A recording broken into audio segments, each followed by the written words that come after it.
চীনে স্কুল ছাত্রের ছুরিকাঘাতে ৮ জন নিহত হয়েছেন। এ ঘটনায় আরও অন্তত ১৭ জন আহত হয়েছেন। শনিবার ১৬ নভেম্বর চীনের ইংশি প্রদেশের একটি কারিগরি স্কুলে এ ঘটনা ঘটে, খবর রয়টার্সের।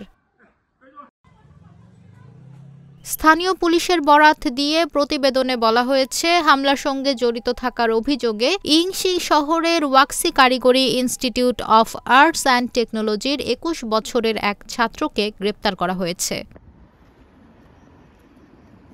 প্রতিবেদনে আরও বলা হয়েছে, গ্রেপ্তার ওই ছাত্রের এবছর স্নাতকে ভর্তি হওয়ার কথা ছিল, কিন্তু সে পরীক্ষায় ফেল করে। এ কারণে ক্ষিপ্ত হয়ে সে হত্যাকাণ্ড ঘটিয়েছে।